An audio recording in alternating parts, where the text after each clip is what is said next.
Hey, what is up? Welcome to this episode of the Wantrepreneur to Entrepreneur podcast. As always, I'm your host, Brian Lofermento, and you are in for a real treat today. I'm in for a real treat today as well. This is a guest that I've been so excited to chat with. His name is Jaimz Hodge. He is doing some really cool work in the world, and we're going to dive into that and the way that his work inspires. Actually, I don't even know which way to say it. Either his energy inspires his work and he's doing really good stuff, or his work inspires his energy. We're going to figure it out. But Jaimz is leading some really cool projects, helping businesses take off in the world. So I know for so many of you listeners, that is a hot topic that you're interested in. Jaimz is the CEO and founder of a company called Stratus Forge, which they have a really unique approach to building a brand and building websites and showing up in the world that we're going to dive into today. In that role, Jaimz leads a team of passionate individuals that want to make things that inspire and create an impact. They have the honor of working with amazing people and businesses to turn their websites on the digital frontier into an asset. This is so much of what caught my eye about Jaimz's work, and I knew I had to have him here on the show by delivering value that's important to their business. There's so much more I could say about Jaimz, but you know what? At this point in time, I'm so excited to dive into my interview with Jaimz Hodge.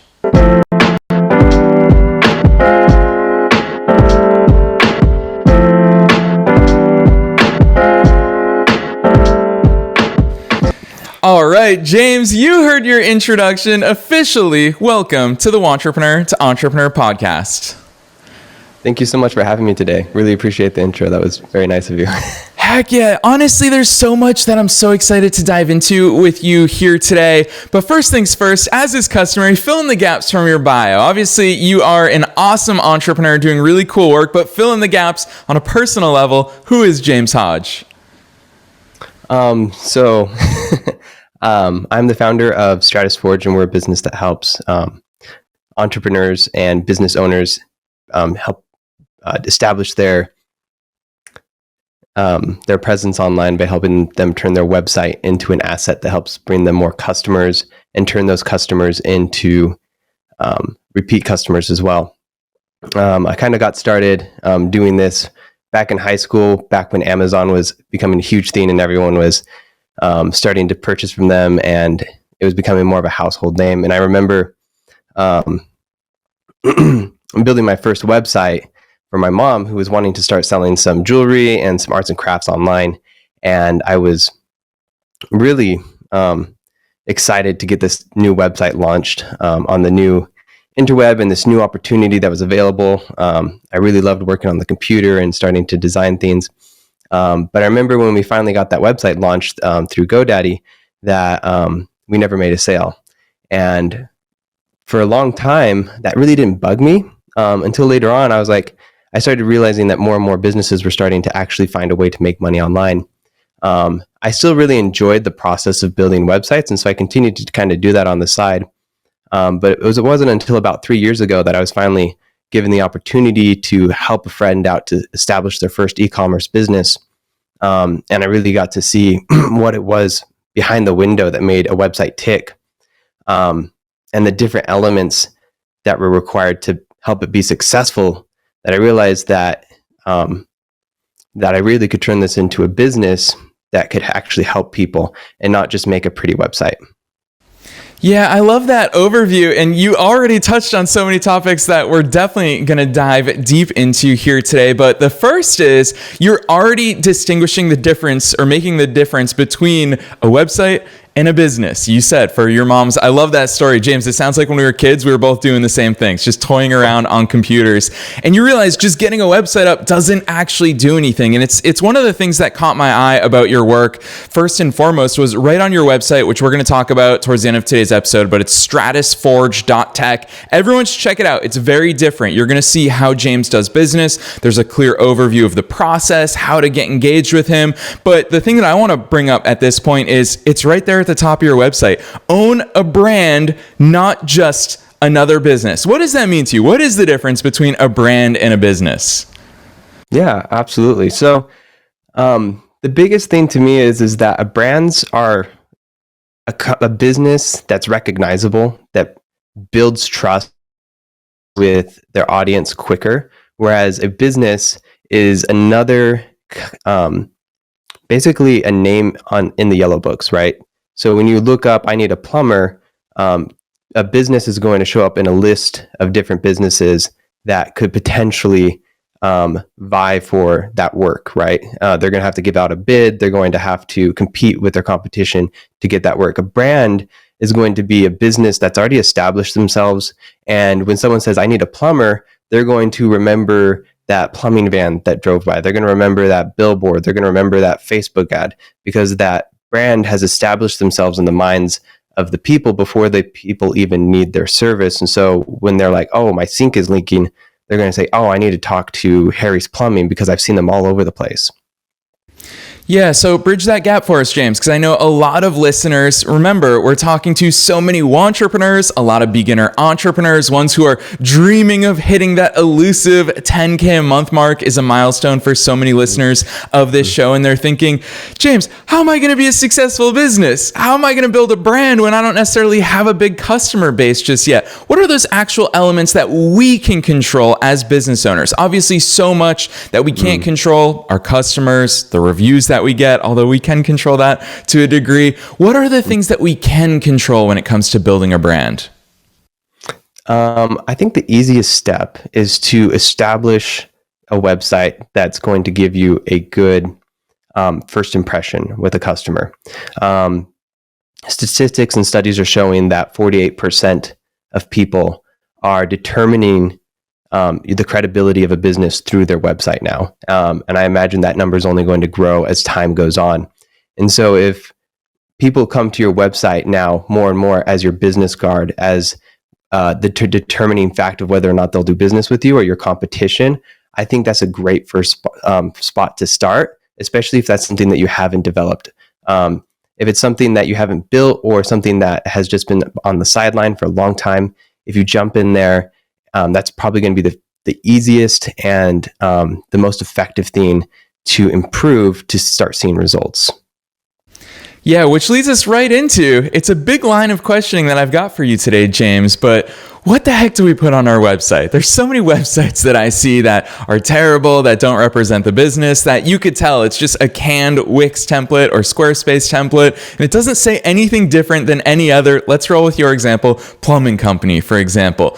What should be the elements on our website that actually start answering the questions that our clients have and position us to actually make money? Because as you said in your intro, that's a key part of why we even have a website in the first place. Mm-hmm. Yeah. So, oh man, there's so much stuff to go into there. What we kind of noticed that there was, as we've worked with more and more clients, we've noted that there's 5 different elements that are really important to get a website thriving, our principles. But as far as like actually on the website that the customer is going to see, what we've noticed is that you want a strong call to action. A lot of businesses, well, actually 70% of websites out there don't have a strong call to action. So that's the easiest thing that you can improve on your website, is making sure that you have a button up in the top right of your website, and then one right in the center of your landing page, and then sparsing it throughout the rest of your website. And you want the call to action to be exactly the same, unless there's a different type of action. If you change the wording for that call to action, and I guess I should explain what a call to action is. A call to action is basically the action that you want someone to take on your website. And so like for our plumbing example, our call to action might be, we want people to book an appointment with us. And so we want to have a button across that website that says book an appointment, but we want it to stay the same. We don't want it to say like book an appointment and then let's book a time, or have a service tech come out, or things like that, because that's going to confuse the person that comes to your website, because they might think like, well, is it this button that I'm supposed to push, or is it this button that I'm supposed to push first, or is this for a different type of client? And then they will end up not taking action because of that. So making sure that your call to actions are clear. And if you do have a secondary call to action, make it clear on who it's for and why they should push that button. Yeah, I love that. Strong call to action. James, I'm going to tease this out of you because you mentioned the 5 principles that you guys have. This is something I'm not familiar with in your work. I'd love for you to go a little bit deeper into that. Yeah, for sure.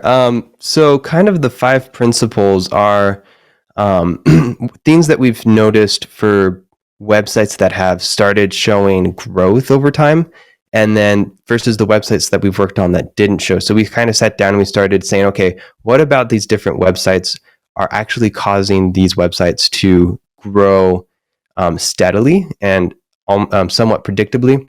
And what we noticed is that they weren't just putting their website in what I like to call the sock drawer.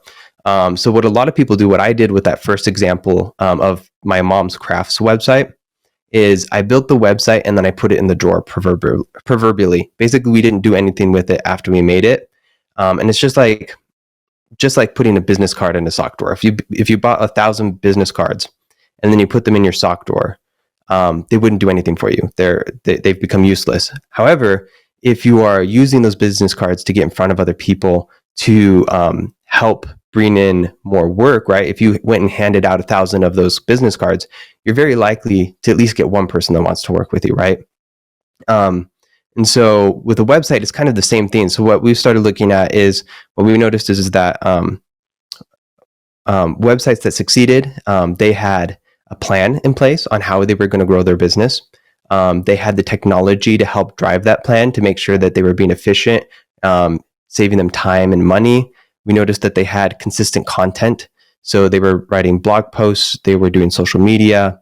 They also had intentional design behind their website. So their website, as I mentioned before, had clear call to actions. They were painting a picture for their customers on what their service would provide for their customer's life. And then they also had developed different ways of driving traffic to their website. So that way they at least had a chance to convert those clients, or that traffic into clients.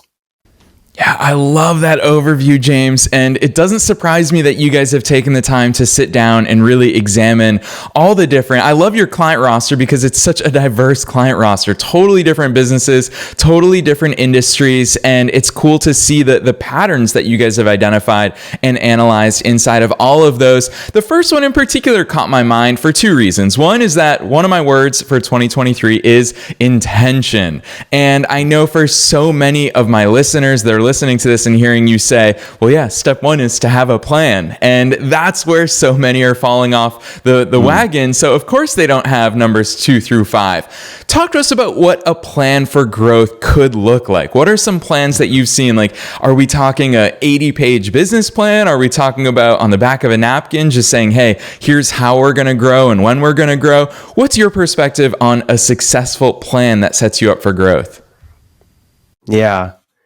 Yeah, exactly. Like you said, there's so many different ways that you can develop a plan for your business, and it can kind of make you feel like you're a little lost. And I know running my own business, having a plan for your business on how it grows is really important. But as far as like with a website, it actually can be fairly simple. What we personally do is we focus on specifically developing out keyword research. And so we try and understand their market and what their customers are searching for. This informs us on a lot of different things for the website before we even start building it out. Like, what are the customers relating to? What are the problems that they're facing? And that can help determine like what actual pages we'll build out on those websites. And then once we do that, then we start determining, okay, what kind of coloring are we going to choose for this company? What's the logo going to be? How is this company going to communicate with their customer? And once we figure that out, that actually helps us a lot faster with developing out the design and then the implementation. And then, of course, the constant improvement that we want to make on that website as time goes on.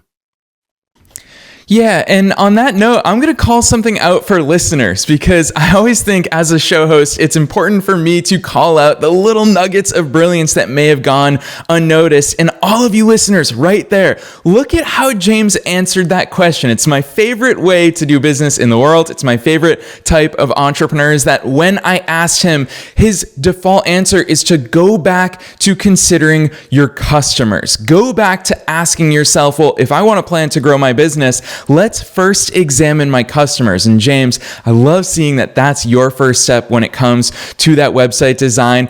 Let's talk about one of my favorite headlines on your website is minimal traffic with no conversions makes a website feel pointless, which alludes to the sock drawer analogy that you dropped on us. And you write, own a converting asset, not just pretty HTML. So for so many entrepreneurs out there, they probably do feel like their website is just a brochure. It's something that sits there, it gathers dust, people may or may not look at it, and it certainly doesn't convert. Talk to us about some of those aspects of conversion. You talked about the call to action, which I love that. On your own website, it's very clear. Step 1, let's chat. Here's a link to the discovery call. What are some other elements of conversions that you can think about, particularly for newer entrepreneurs? Yeah, there's definitely a few different elements that you can implement into your website to help with your conversion. One, like we mentioned before, is the call to action. The next was going to be your copy. What we've noticed is that a lot of time what we think we want to say to our customers isn't what they necessarily want to hear. And so with our clients, what we sit down with them and we say, okay, you've had, some of them have had 10 years, 5 years, 20 years, or even just 1 year inside of their industry. And we try and get them to start thinking about what do their customers' pains like? What are the things that they're consistently running into? Going to the plumber example, if we're sitting down with a plumber and they're wanting to figure out what their customers' pains are, is well, most likely it's going to be a leak, right? That's going to be the most common problem. And we try and sit down with our customers and have them come up with several different problems. But let's just say that the primary problem we find is going to be, a leak. So we might sit down. And you want to try and figure out a way to communicate with that pain in a way that the customer is going to understand and not necessarily in the jargon of your industry. A really good example actually is our own communication with our own customer base. And so we're actually starting to move away from the word branding because we've found out that our customer base doesn't resonate with that so much because it's a word inside of our industry that a lot of people don't understand per se. As you mentioned, we deal with a wide variety of business owners, and generally more of the tech-savvy business owners know what a brand is and how that impacts them. But communicating with their pain, the pain is that a lot of business owners want their website, when they build a website, to generate them money.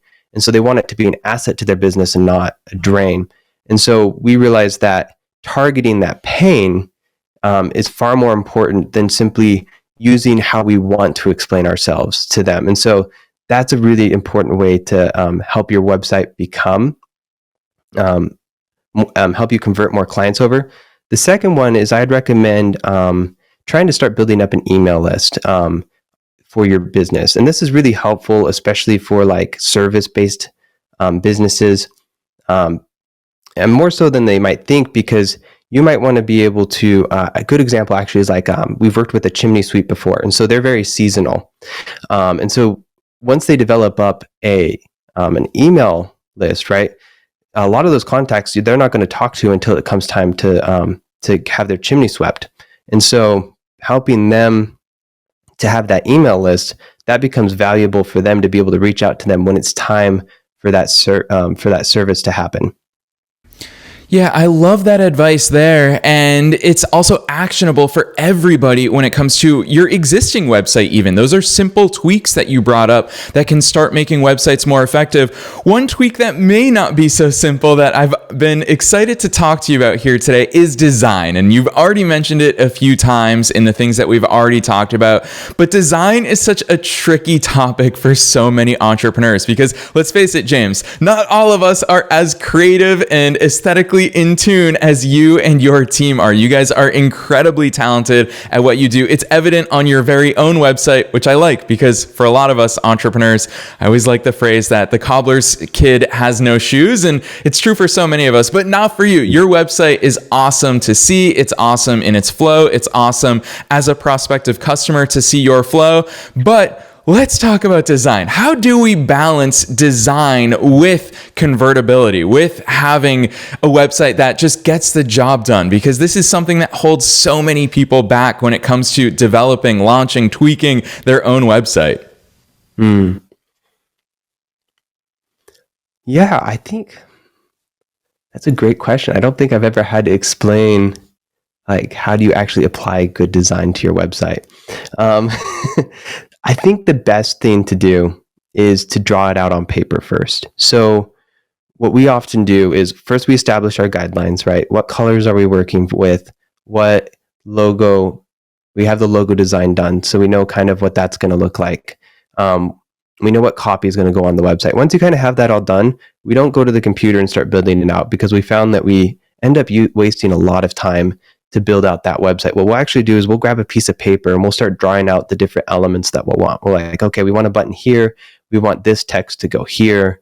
We want, wouldn't it be cool if we had some sort of animation here that helped pull people further down the page? And so what we're doing is we're trying to scope things out on a piece of paper, because if you try and jump straight into the editor, you kind of get lost in the menus and trying to figure out, and the code, and figuring out where everything is going to go and how it's going to look. And you might end up not having a vision of where you want to be at the end of that building process. And so we actually then take that piece of paper and go into Figma, and we'll fully design out the website. And Figma is kind of like Adobe Illustrator, where you can design out all the graphics and everything. And then once we have a very solid plan on where to go, then we jump into the code and the builders to make out that website. And so I guess my strongest suggestion is kind of pick out 1 to 3 colors for your website, a primary, a secondary, and a third, and then pick out your fonts, and then kind of design it out, at least on a piece of paper, before you jump into a builder, if you're starting with like Square or Wix or something like that.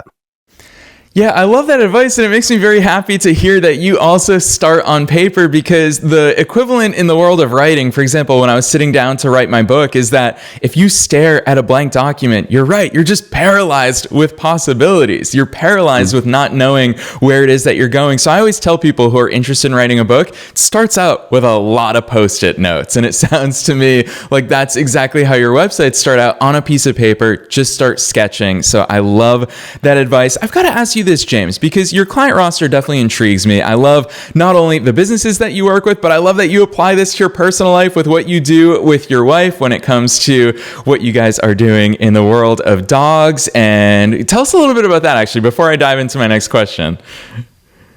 Yeah, absolutely. So that's actually somewhat how I jumped into the entrepreneurial world, was through my wife. So she already was working with dogs and training puppies when I met her, and she was managing a business that did that at the time. And I also was working for her father-in-law when we first met up. And so watching her father run a business and watching her manage a business, I was like, if they can do it, I can do it.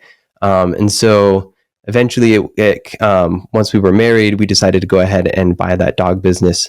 And so together we went ahead and built that business up, and it kind of got into a nice little comfortable spot. But I still had that passion of building websites and working with other people's businesses. And when I got that opportunity to help someone start their e-commerce business, I was really excited to be able to work from home, building websites, and then also be able to continue to help my wife with her dog training business. So it was definitely something that, it's been a huge blessing for us. Yeah, I love that insight. And obviously, I love all forms of entrepreneurship. So the fact that you guys get to team up and do that together, and also move the needle forward from a business perspective, and also make a positive impact in the world for dogs, for dog owners, for the world at large. I love that sort of impact, and I know it drives so much of what you do. But it does lead perfectly into my next question, which is about exactly that. So many different industries, from dog training to e-commerce, you mentioned. For some reason, I'm just like you, James. I always use random examples. Today, we're talking about plumbers. What are the differences and similarities that you see for websites across all these different industries, business models, types? I'm curious about your perspectives on that. That's a really good question. With e-commerce websites, we've noticed that it's definitely more about the product and trying to explain the positives of the product. Whereas with the service, you tend to paint more of a picture. Now, with products, you can kind of move towards painting the picture for customers and what that's going to look like with, like if you're selling a few products or one product. Like I started a woodworking business.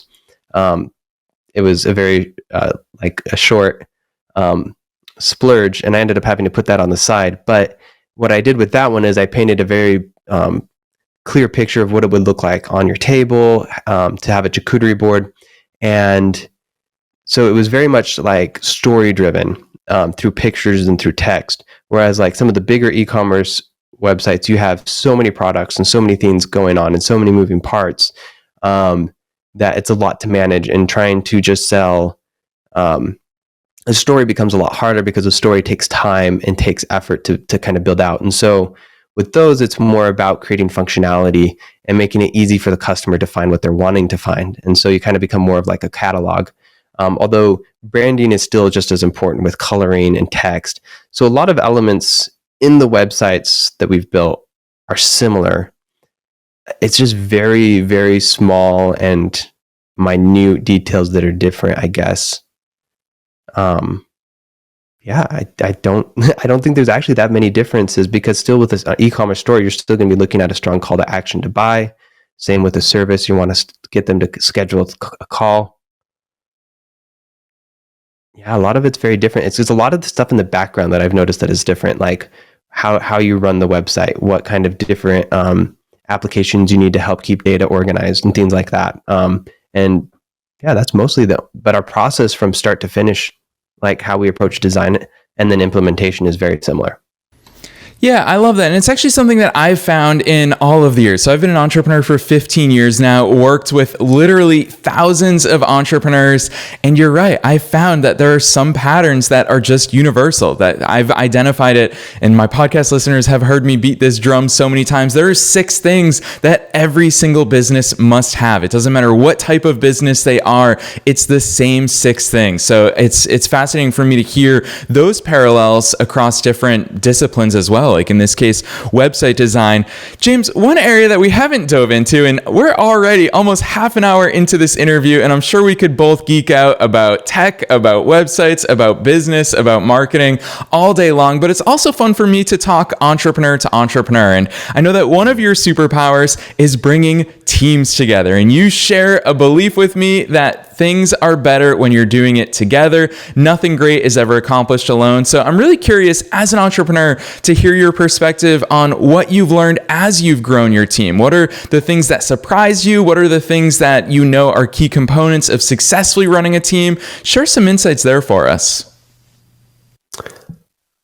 I'd be happy to. I'll go ahead and start with the story. What kind of put me onto this idea of teamwork is dream work is that when I was younger, along with tinkering with websites, I also started making short films with my friends. I had this old clunky video camera, and we would just go around filming stuff, and then I'd go and jump on my computer and go into, I think it was Adobe Premiere at the time, and I would just edit these crazy, wacky little videos we would make, and we would make and then I would put them onto a DVD and hand them out to my friends, and we just had a blast doing it. But one of the things that ended up happening is I had to convince the parents to allow their kids to come over for an entire day to film these wacky videos that we would have. And so I put together a slideshow. But what I learned from that is that I couldn't have made those little skits or shows on my own. It required multiple people. I couldn't act all of those different roles at the same time. I couldn't, and I was definitely not good at acting, that's for sure. And then, I couldn't, the costumes, some of my friends would help kind of put the costumes together and stuff like that. And they'd give all these crazy ideas that I would have never thought of. And so I kind of took that over into my business life when I kind of moved on from that.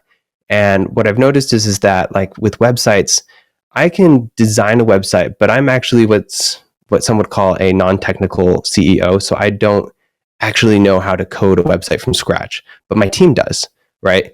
And so being able to pull in people that are really well-minded on the code and doing things that I can't do, and I can hand them these projects and be like, hey, this is where we're going. This is the vision that we have. And then being able to do the part of the job that I couldn't do is really amazing, because we were able to build bigger and better websites than if I was trying to do it all on my own. And so I really believe that if you can get a team behind you that has the same vision as you, there's not very much that you couldn't tackle. Yeah, and this seems to be a theme. This is 2 Fridays in a row now, James. Last week's guest was Joey Shuey, who was incredible at talking to us about understanding ourselves so that we can build a team that complements where we want to go. And now we're hearing it from you as well. Don't hire exactly what you are. Hire people who think differently, who see differently, who bring new ideas to the table and talents and skills as well. So I love those insights. It's something I think we would all benefit from. So, James, as we come towards the end of today's interview, I love asking, every once in a while I ask this super broad question, but you are an entrepreneur yourself, so I'm going to ask it to you. What is your best advice, particularly for all of those entrepreneurs or newer entrepreneurs out there? I think my best advice is that it's not as complicated as you think it is to get started. And sometimes the best thing to do is just start with a little. If you're wanting to start with a service, find a friend that needs that service and just ask them, hey, can I do you a favor and do this service for you? And see if it's something that you like. Try it out. See if it works. You don't have to start a $50,000 business tomorrow. You can start with a simple $200 business. And so I think that's kind of that would be the advice that I would give to someone is try and find a way to start a little and then grow it from there. Because sometimes, like with me, like with the wood business that I started, it wasn't something that I ended up wanting to become a big business because it was something that I like to do. And so some people might have different reasons for starting a business. I wanted to keep the woodworking business as a hobby, but I wanted to grow the website business as my job because I still enjoyed it, but it was something that I could work with other people in. Amen to that. As someone who made a whopping $200 in my first 6 months as an entrepreneur, those $200 set me on right now a 15-year entrepreneurial journey. So I've lived it firsthand. James, I love that you shared that advice with my audience here today. I'd love to open the floor. Tell listeners where the heck they can learn more about you, your business. I know that you're active on a few different platforms. I was creeping on your Twitter, which just like me, I know you're not exactly very active there. So tell listeners where the heck they should check out more about you personally as well as your business. Yeah, absolutely. As you mentioned before, they can find us at stratusforge.tech. If you guys want to follow along with me personally, I'm on LinkedIn and Twitter at Jaimz Hodge. It's spelled a little funny. It's very memorable, Jaimz Hodge. Yeah, and I'd be happy to kind of follow you. I know you said I'm not very active, but that's hopefully going to change here within the next month. So I hope people are excited to start seeing some more stuff. Heck yeah, I love that, James. You have been such a wealth of knowledge. I knew it before we even hit record today that you're going to have really interesting perspectives. So I encourage listeners, go check out James's work. It's going to give you fresh ideas. His team has a really unique approach to bringing these ideas into reality in terms of business. So go to stratusforge.tech. And if you're on the go, don't worry. We're linking to not only James's LinkedIn and Twitter, but also his business website, wherever it is that you're tuning into this episode. So James, on behalf of the entire Entrepreneur to Entrepreneur community, thanks for joining us on today's episode. Thank you so much for having me today, Brian.